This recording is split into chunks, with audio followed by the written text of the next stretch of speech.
We all know that DNA is the blueprint of life. But what does that really mean? How does a chemical, a string of molecules, become you?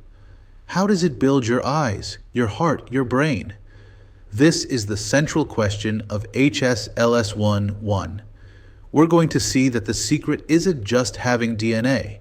It's about the process of turning that DNA code into machines called proteins, which then build specialized cells.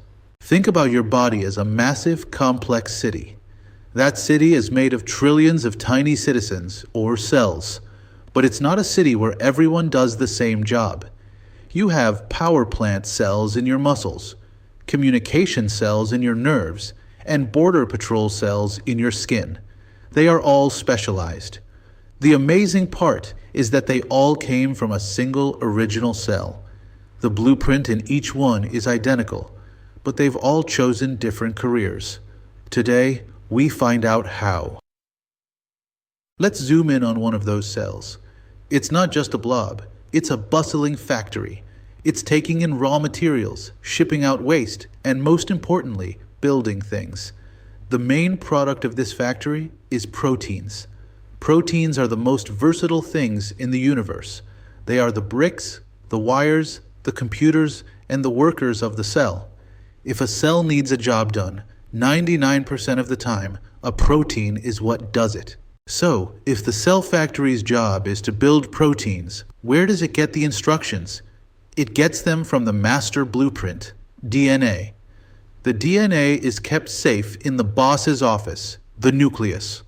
It's a gigantic instruction manual, and each chapter in that manual, which holds the instructions for one specific protein, is called a gene. What does this blueprint molecule actually look like? You've seen the picture, a double helix, or a twisted ladder. The two long sides of the ladder are a repeating pattern of a sugar, called deoxyribose, and a phosphate molecule. This sugar-phosphate backbone is strong, stable, and provides the structure. But the real magic isn't the sides of the ladder. It's the rungs. The rungs are the code.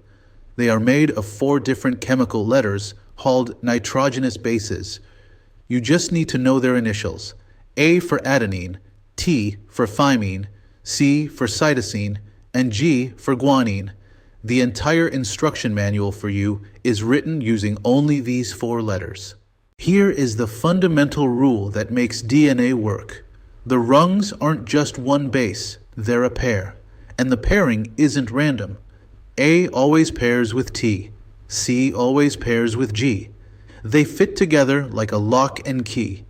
This simple rule is the basis for all life. It's how DNA stores its code, and it's how it copies its code.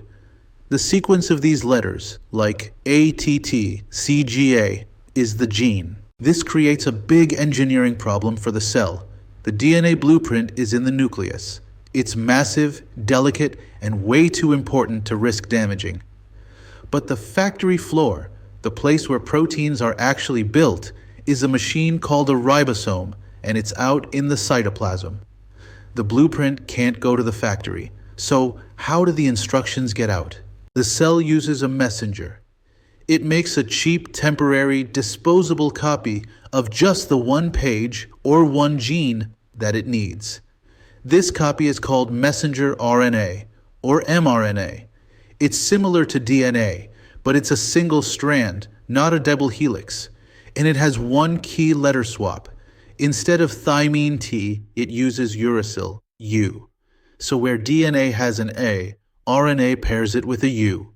This copying process is called transcription.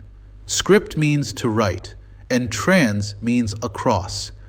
The cell is literally writing across the information from the DNA language to the RNA language. A small section of the DNA ladder unzips, and an enzyme reads the DNA code and builds an mRNA copy. So, if the DNA gene reads ATCG, the new mRNA strand will be UAGC. This new mRNA strand is the perfect messenger. It's small, it's single-stranded, and it's expendable. It detaches from the DNA zips back up safely, and the mRNA messenger sails out of the nucleus through a little door called a nuclear pore, heading for the cytoplasm. Its mission? Find a ribosome. Now we're at the factory floor. This is translation. Translation means changing languages. We are about to translate the nucleic acid language of bases into the protein language of amino acids. The ribosome, our factory machine, clamps onto the mRNA strand and starts reading the message. How does the ribosome read? Not one letter at a time. It reads in 3-letter words called codons. Think of it like a stock ticker. The ribosome sees AUG. That's one word. It's the start codon. Then it moves down. GGU. That's the next word. It means add the amino acid glycine. Then it moves again. UCA. That means add the amino acid serine. So what are these amino acids we keep mentioning? They are the building blocks of proteins. There are about 20 different kinds. You can think of them as a set of Legos or a string of different colored beads. The protein is just the final chain. The order of the codons on the mRNA determines the order that the beads are strung together. This is the final piece of the puzzle. How does the ribosome know which bead to grab? How does it get the glycine that GGU codes for? It uses delivery trucks called transfer RNA, or tRNA. These little molecules are a perfect matchmaker. One end has a 3-letter code, the anticodon, that matches the mRNA's codon. The other end holds the one specific amino acid that the codon codes for. Let's see the factory in action. The ribosome reads the codon, GGU. A tRNA with the matching CCA anticodon floats in. It's carrying a molecule of glycine. The ribosome grabs the glycine, adds it to the growing protein chain, and kicks the empty tRNA out to go find another amino acid. The ribosome then clicks over to the next codon, and the whole process repeats, building a long chain of amino acids called a polypeptide. This is the most important part of the entire process. A long floppy string of amino acids isn't a protein. It can't do anything. But because of the chemical properties of those amino acids, some are positive, some are negative, some like water, some hate it. That chain automatically folds up on itself into a very specific, very complex 3D shape. That shape is everything. A protein's function is determined entirely by its final 3D shape. Think about it. An enzyme, like the lactase that digests milk, has a perfectly shaped active site that only lactose can fit into. Hemoglobin, the protein in your blood, is folded into a cup shape to hold on to oxygen. Keratin, the protein in your hair, folds into a long, strong fiber. The shape, which came from the sequence, is the function. So let's go back to our specialized cells. A muscle cell and a nerve cell both have the entire 46-chapter DNA instruction manual. But the muscle cell reads and transcribes only the chapters for actin and myosin, the proteins that can slide and contract. The nerve cell ignores those chapters and instead reads the chapters for ion channel proteins, the proteins that let it send an electrical signal. Cell specialization is just controlled protein manufacturing. And that's the whole story.